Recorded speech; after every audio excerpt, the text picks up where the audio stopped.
apakah semua orang yang puasa bisa mendapatkan 4 kemuliaan tadi atau tidak? Ini poinnya. 4 itu kalau digabungkan jadi takwa namanya. Singkatnya, apakah semua orang puasa pasti bertakwa? Ya, tanyakan Al-Quran. Apa jawaban Allah di Al-Quran? Dijawab langsung di ayat Siyam. Al-Baqarah ayat 183. Ya ayyuhalladzina amanu kutiba alaikumus kama kutiba alal ladzina min la'allakum. Nah, kalimat tattaqun itu diawali dengan kata la'allakum. La'alla itu namanya harfut taraji. Saya ulang ya, di ilmu nahwu la'alla disebut harfut taraji. Al-Imam As-Suyuti berkomentar begini.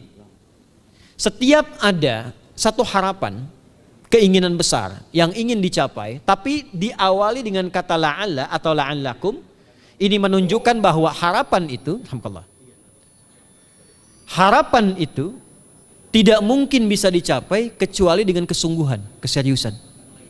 Jadi ketika Allah menutup kalimat puasa, ayat puasa dengan kata la'allakum, seakan memberi kesan tidak semua orang puasa akan mendapatkan kenaikan takwa dan jaminan 4 kemuliaan tadi kecuali orang yang serius puasanya, orang yang sungguh-sungguh puasanya. Karena itulah untuk menunjukkan kesungguhan itu, bagian terakhir kita, Nabi memberikan 3 amalan utama. Saya akan bacakan dengan cepat 3 amalan utama yang dikuatkan oleh beliau kepada para sahabat sebelum tiba Ramadan dan sampai sekarang menjadi kurikulum Ramadan Nabi. Jadi kalau ibu bapak ingin mengeluarkan kurikulum Ramadan Nabi, nanti bikin agenda saat Ramadan.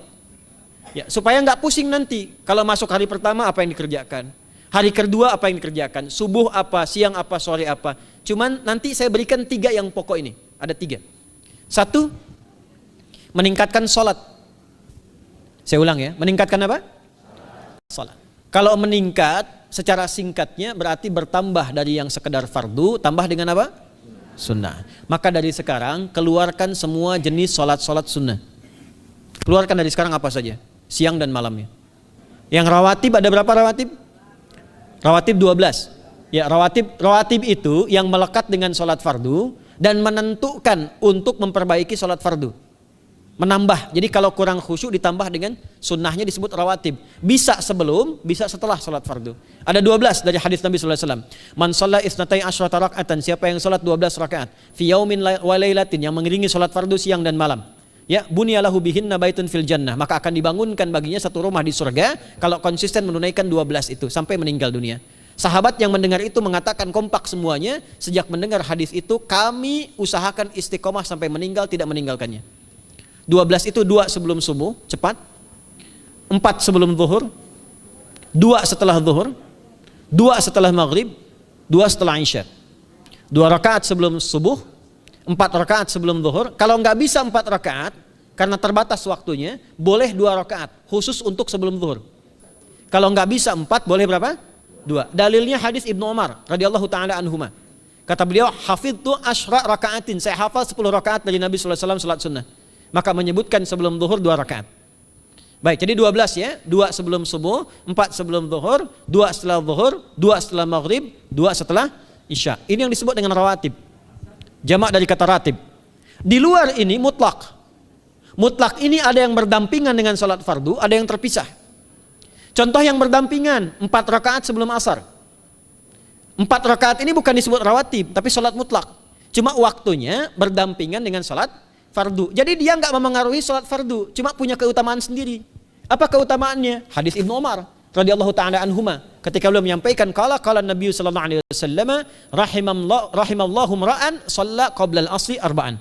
Allah akan menambahkan rahmat pada orang yang terbiasa salat 4 rakaat sunnah sebelum salat asar. Jelas ya? Baik. Kemudian apalagi setelah itu? Salat di antara 2 adzan dan 2 adzan ini, adzan dan iqamah. Ya, di antara adzan dan iqamah.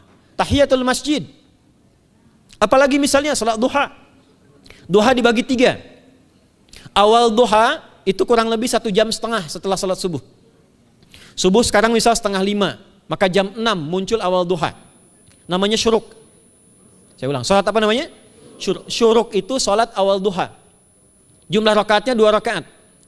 Man shalal ghadata fil jama'ati thumma yaqudu yadhkurullah subhanahu wa ta'ala fa yusalli rak'ataini fa kana alaihi ka ajri umratin wa hajjin, ya ka ajri ummatin wa hajjin tamatan. Siapa yang salat subuh 2 rakaat dengan berjamaah, ya, dan umumnya kalau berjamaah bisa ke masjid di masjid. Kalau tak mampu ke masjid, tunaikan di rumahnya. Setelah itu tidak beranjak dulu, dia duduk untuk berzikir kepada Allah. Zikir itu bisa baca Quran. Quran surah 15 ayat 9 itu Quran disebut dengan zikir. Quran surah 54 ayat 17, 22, 32, 40 itu Quran disebut dengan zikir. Bisa baca Quran, bisa berdoa. Doa disebut dengan zikir. Quran surah ke-7 ayat 205. Ya. Bisa dengan apa lagi? Bertafakkur, ya, mengaji, ta'lim, itu disebut dengan zikir. Ali Imran ayat 190 191. Alladzina yadhkuruna Allaha qiyaman wa qu'udan wa 'ala junubihim wa yatafakkaruna fi khalqis samawati wal ard, ya, disebut dengan zikir. Bisa bertasbih. Zikir pagi petang, kalimat-kalimat thayyibah, ada itu di Quran surah ke-4 ayat 103. Jadi habis salat subuh zikir dulu. Doa dulu, zikir dulu, belajar dulu, tafsir dulu. Setelah itu muncul syuruk.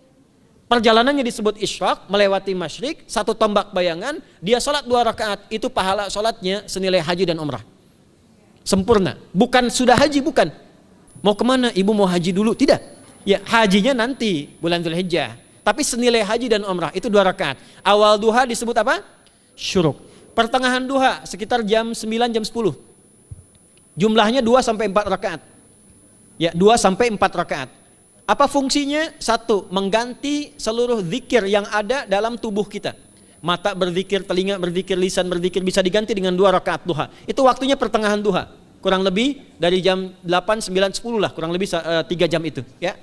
Yang kedua, bisa menghambat atau menghentikan, menahan satu musibah umum.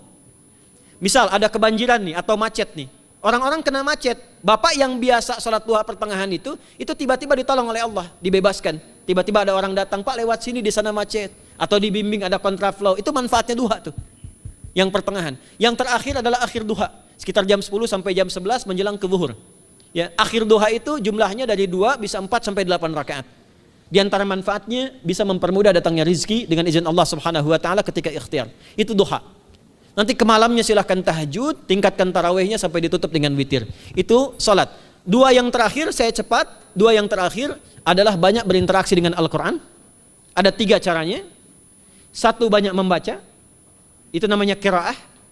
Silahkan Bapak Ibu siapkan dari sekarang, targetnya khatam misalnya 1 kali berapa juz?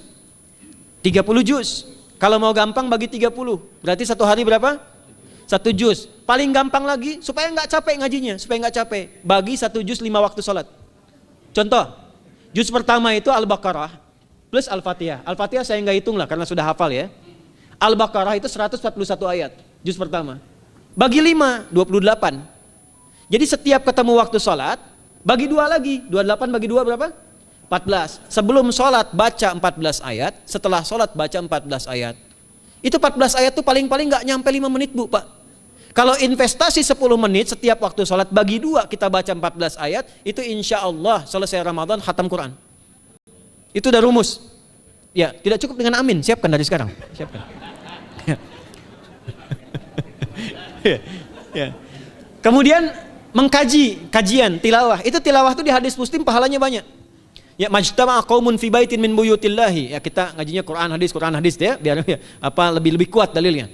Majtama'a qaumun fi baitin min buyutillahi yatluna kitaballahi wa yatadarasuna fima bainahum. Ya, siapa yang bisa tilawah Quran, ngaji, tafsir, keluarkan misalnya untuk Ramadan 10 hari saya pengen tahu Al-Fatihah. Itu ketika dilakukan punya 4 keutamaan.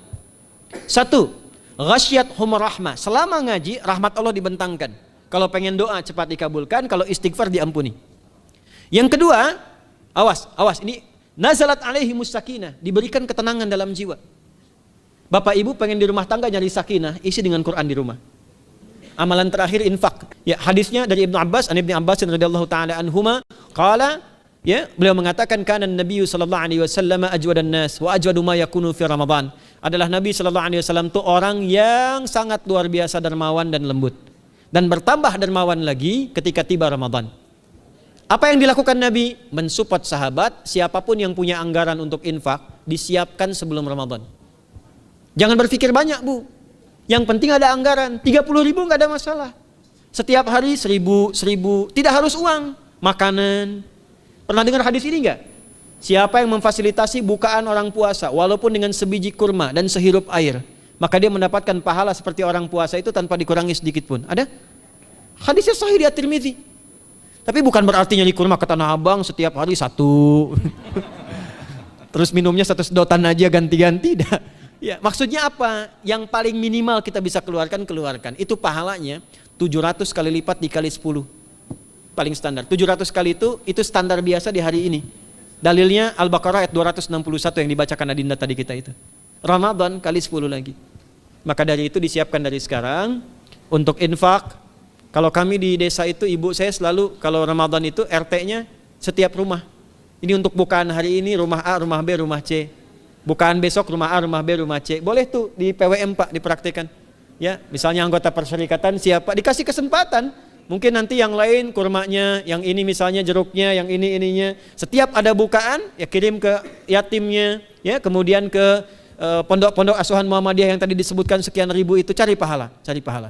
Ya, saya kira itu yang bisa saya sampaikan sampai dengan batas waktu yang diberikan. Semoga bermanfaat dan semoga Allah Subhanahu wa taala memberikan kemuliaan kepada kita semua, kesehatan. Dan saya yang terakhir saya ingin sampaikan doa penting. Tolong hafalkan doa ini.